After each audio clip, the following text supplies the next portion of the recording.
Assalamualaikum warahmatullahi wabarakatuh. Ala manfaati ulumi wa ulumikum al-fatihah. A'udzubillahi minasyaitonirrajim. Bismillahirrahmanirrahim. Alhamdulillahirrahmanirrahim ar-rahmanirrahim maliki yaumiddin iyyaka na'budu wa iyyaka nasta'in ihdinas siratal mustaqim siratal ladzina an'amta 'alaihim ghairil maghdubi 'alaihim waladdallin amin ya rabbal alamin. Nah, anakku, kamu masuk kelas 11, kelas 2 aliyah ya. Melanjutkan di kelas 10, kita sekarang masuk bab 1, jinayat dan hikmahnya. Ini kita akan bahas di sana. Kompetensi dasar yang akan kita pelajari dalam bab ini apa? Menghayati ketentuan Islam tentang jinayat. 2.1 Mengamalkan sikap adil, cinta damai, dan tanggung jawab sebagai implementasi dari pengetahuan tentang jinayat. 3.1 berarti KI 3 kadit nomor 1. Nah, menganalisis ketentuan tentang jinayat dan hikmahnya, praktik atau KI 4 KD nomor 1, menyajikan hasil analisis tentang pelaksanaan ketentuan jinayat dan hikmahnya.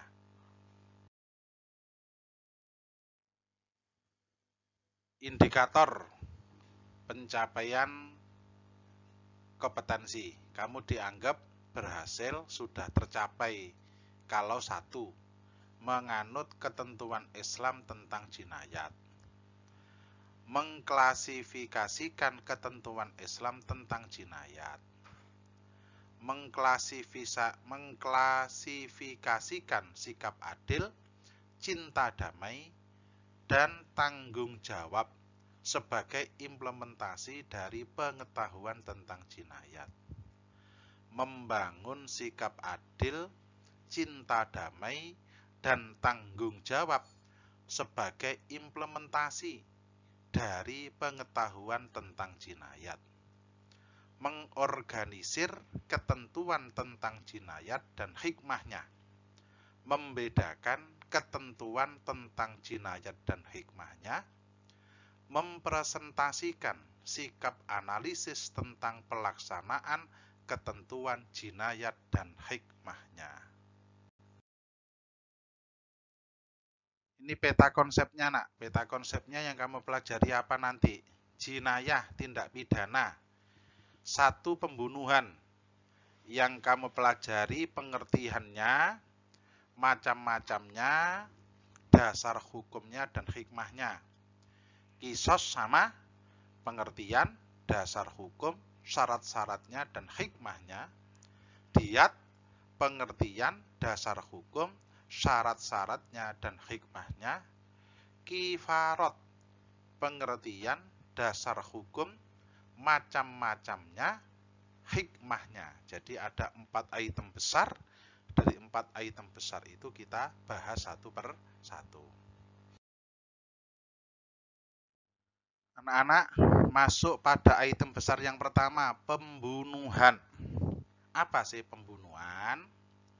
Pembunuhan secara bahasa adalah menghilangkan nyawa seseorang. Ya mateni lho, nak. Sedangkan secara istilah, pembunuhan adalah perbuatan manusia yang mengakibatkan hilangnya nyawa seseorang, baik dengan sengaja ataupun tidak sengaja, baik dengan alat yang mematikan ataupun dengan alat yang tidak mematikan. Hati-hati. Saman sepedahan motor itu jelas tidak punya niat membunuh. Sepeda motor juga bukan alat untuk membunuh. Tapi lek sampean nabrak orangnya mati, tetap kamu masuk dalam kategori pembunuh. Walaupun nanti hukumannya pasti akan berbeda. Macam-macam pembunuhan. Loh, kok pembunuhan dibeda-bedakan? Iya. Nanti konsekuensinya dengan hukumannya beda-beda. 1. Pembunuhan sengaja, al-qatlul amdi. yaitu pembunuhan yang telah direncanakan dengan menggunakan alat yang mematikan, baik yang melukai atau memberatkan, musaqqal.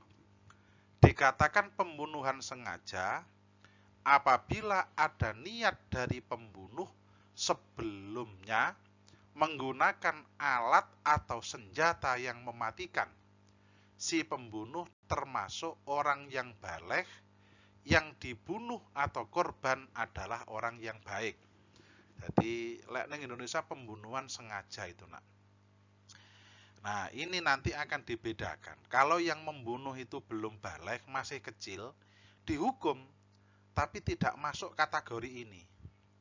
Atau yang dibunuh itu mohon maaf, penjahat dibunuh atau pencuri dibunuh. Apakah dia tidak dihukum? Dihukum. Tapi hukumannya tidak masuk dalam pembunuhan sengaja ini. Masuk dalam hukuman pembunuhan yang lain. Yang kedua adalah pembunuhan seperti sengaja. Qatlu sibhul amdi, yaitu menghilangkan nyawa seseorang tanpa ada niat membunuh dan menggunakan alat yang biasanya tidak mematikan atau tidak lazim dipakai membunuh, namun menyebabkan hilangnya nyawa seseorang. Jadi ini tidak punya niat bunuh nak. Mungkin niatnya ya hanya melukai atau ngeden-ngedeni. Alatnya juga bukan alat yang lazimnya untuk membunuh. Contoh, sampean mbok tinju pakai tangan. Itu lazimnya ndak sampai mati. Tapi lah kok mati. Lah itu namanya jenenge nanti qatlu sibhul amdi. Jadi ndak ada niat membunuh, tidak pakai alat yang lazimnya untuk membunuh, tapi ya mati. Ya ini, tapi ada niat melukai memang. Ada niat ya niat untuk menyakiti, tapi nggak lazim untuk membunuh. Ini kategori yang kedua. Ini nanti dihukum, tapi hukumannya akan berbeda dengan yang pertama tadi. Pembunuhan karena kesalahan, qatlul khata', yaitu pembunuhan seorang tanpa bermaksud melakukan kejahatan, namun karena salah sasaran menyebabkan kematian seseorang. Seperti seseorang yang berburu rusa namun mengenai orang lain sehingga berakibat kematian. Nah, itu qatlul khata'. Dasar hukum larangan membunuh. Wala taqtulun nafsallati harramallahu illa bil haqq. Waman kutila madluman faqad ja'alna liwaliyihi sultana fala yusrif fil qatl innahu kana mansura.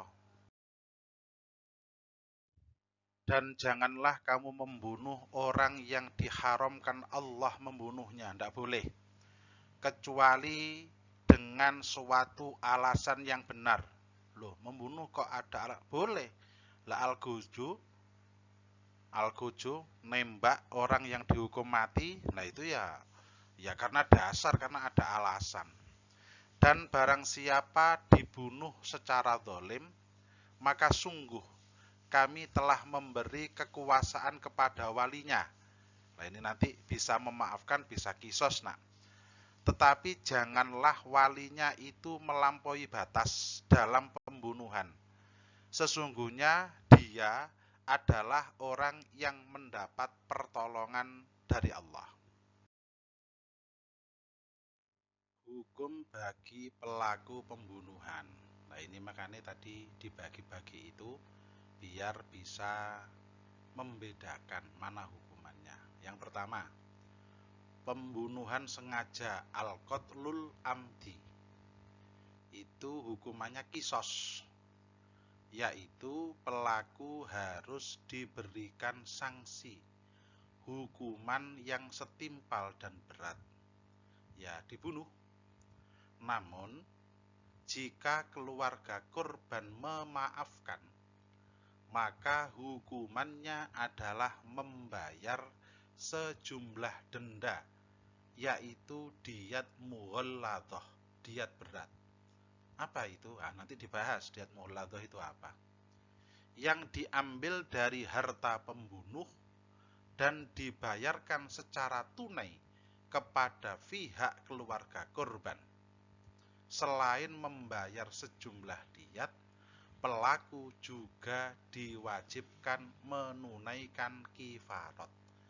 Jadi bayar diyat plus bayar kifarat. Itu pembunuhan sengaja, al-qatlul amdi. Yang kedua, pembunuhan seperti sengaja, al-qatlu sibhul amdi. Pelaku pembunuhan seperti sengaja tidak mendapatkan hukum kisos. Ya kan nggak niat mateni, niatnya melukai.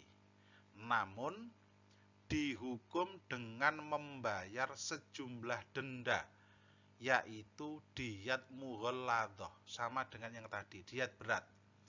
Dan dapat dibayarkan secara bertahap selama 3 tahun kepada keluarga korban. Ini yang membedakan. Dan setiap tahunnya sepertiga. Selain itu, pembunuh juga harus menunaikan kifarat. Ya berat. Nomor 3, pembunuhan karena kesalahan, al-qatlul khata'. Hukuman bagi pembunuhan karena kesalahan, gak sengaja rek, pedahan motor nabrak uang mati, adalah membayar sejumlah denda, yaitu diyat mukhaffafah, diyat ringan, yang diambil dari harta keluarga pembunuh dan dapat dibayarkan secara bertahap selama 3 tahun kepada keluarga korban. Setiap tahunnya sepertiga. Jadi ini memang agak ringan lah. Gak ada niat ya. Sepedaan lah niatnya gak mateni uang lah, kok ketabrak mati, ya ini hukumannya. Tapi tetap ada hukuman. Itulah di Islam. Sangat mengutamakan jiwa. Hati-hati tenan. Saman guyon, koncone sampai mati. Saman peda motor ngebus sampai mati. Ada hukumannya itu. Hukuman di dunia dan di akhirat. Yang nomor 5, pembunuhan secara berkelompok, al-qatlul jama'ati ala wahid. Jadi wong akeh ngeruyuk, sing diruyuk mati. Itu bagaimana? An Sa'id ibni Masayabin an Umara qatala nafaron khamsatan au sab'atan birajulin qataluhu ghailata wa qala Umar lau tamalan alaihi ahla son'ai laqatal tumuhum alaihi jami'ah.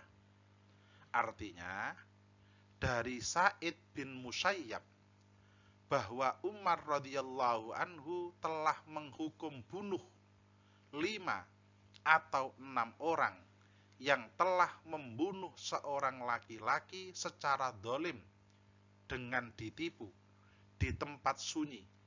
Kemudian ia berkata, seandainya semua penduduk San'a secara bersama-sama membunuhnya, niscaya akan aku bunuh semuanya. Jadi koyok wong ijen dibunuh semua nak itu nak.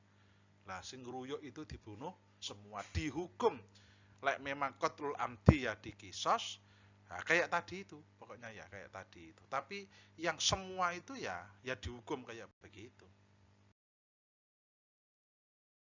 B. Penganiayaan. Sing A tadi kan pembunuhan, udah selesai. Sekarang yang B, penganiayaan. Pengertiannya, dimaksud dengan penganiayaan di sini adalah perbuatan tindak pidana berupa melukai, merusak fungsi, atau menghilangkan anggota tubuh seseorang yang dimaksud untuk menyakiti atau menyiksa orang lain dengan sengaja. Hati-hati. Nunyu wong sampeyan, gepuk uang sampeyan, itu masuk penganiayaan. Di dalam hukum Islam, kamu akan dihukum di dunia dan di akhirat.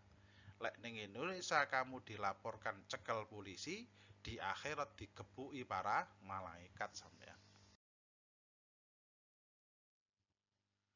Macam-macam penganiayaan. 1.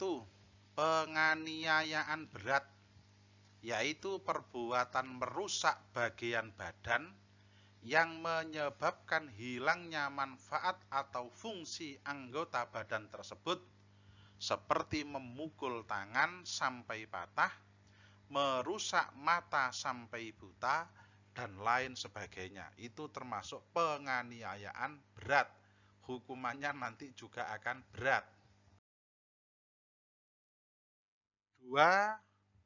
Penganiayaan ringan, yaitu perbuatan melukai anggota badan yang tidak sampai merusak atau menghilangkan fungsinya, melainkan hanya menyebabkan luka atau cacat ringan. Hati-hati, mbok tutuk lah kok ada bekasnya, laporkan polisi, kamu dihukum, di akhirat digebuki malaikat.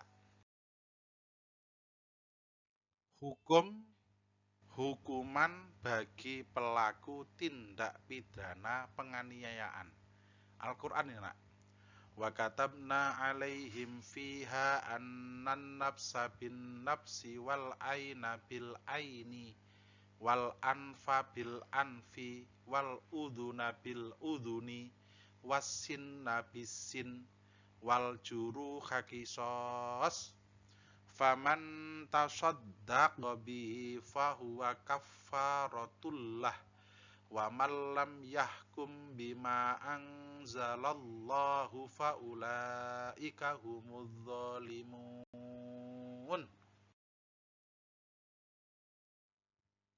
Kami telah menetapkan bagi mereka di dalamnya Taurat bahwa nyawa dibalas dengan nyawa, mata dengan mata, hidung dengan hidung, telinga dengan telinga, gigi dengan gigi, dan luka-luka pun ada kisosnya, balasan yang sama. Barang siapa melepaskan hak kisosnya, maka dia menjadi penebus dosa baginya. Barang siapa tidak memutuskan perkara menurut apa yang diturunkan Allah, maka mereka itulah orang-orang yang zalim. Al-Maidah 45. Luar biasa loh nak ya. C. Kisos. Yang kita bahas tadi kan pembunuhan, setelah itu penganiayaan, kisos, diyat, kafarot. Kita masuk kisos sekarang. Kisos itu apa sih? Kisos berasal dari kata kososo, yang artinya memotong, atau berasal dari kata iqsa, yang artinya mengikuti, yakni mengikuti perbuatan si penjahat sebagai pembalasan atas pembunuhannya. Menurut syara, kisos ialah hukuman balasan yang seimbang bagi pelaku tindak pidana pembunuhan maupun perusakan atau menghilangkan fungsi anggota tubuh orang lain yang dilakukan dengan sengaja atau penganiayaan. Itu artinya kisos. Macam-macam kisos. Satu, ada dua nak. Kisos untuk tindak pembunuhan yang merupakan hukuman bagi pembunuhan sengaja. Yang kedua, kisos untuk tindak penganiayaan yang merupakan hukuman bagi pelaku tindak pidana melukai, merusak fungsi, atau menghilangkan anggota badan. Syarat-syarat kisos. Jadi kisos itu tidak sembarangan nak. Ada syaratnya ketat sekali orang di kisos itu. Orang yang terbunuh terpelihara darahnya. Orang yang benar-benar baik. Jadi orang membunuh pencuri, membunuh perampok, membunuh penjamret, tidak boleh dikisos. Apa tidak dihukum? Dihukum, tapi tidak boleh dikisos, gitu loh nak. Pelaku tindak pidana pembunuh sudah balik dan berakal. Enek wong gendeng mateni, tidak boleh dikisos, dihukum. Nanti dia dimasukkan di rumah sakit jiwa, lek sembuh dihukum. Anak kecil membunuh, tidak boleh dikisos, dihukum. Hukumannya berbeda.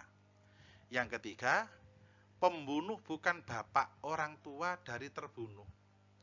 Lek bapak mateni anak, itu tidak boleh dikisos, dihukum.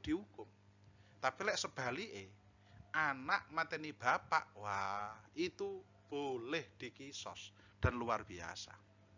Yang keempat, orang yang dibunuh sama derajatnya dengan orang yang membunuh. Muslim membunuh muslim. Mohon maaf, ini karena hukum Islam. Orang non-muslim itu derajatnya di bawah orang muslim. Maka lah enek wong Islam mateni non-muslim, tidak dikisos. Dihukum berat sangat. Tapi tidak boleh dikisos. Yang keempat, kisos dilakukan dalam hal yang sama. Jiwa dengan jiwa, mata dengan mata, yaitu al-aina bil aini wal anfa bil anfi itu ya.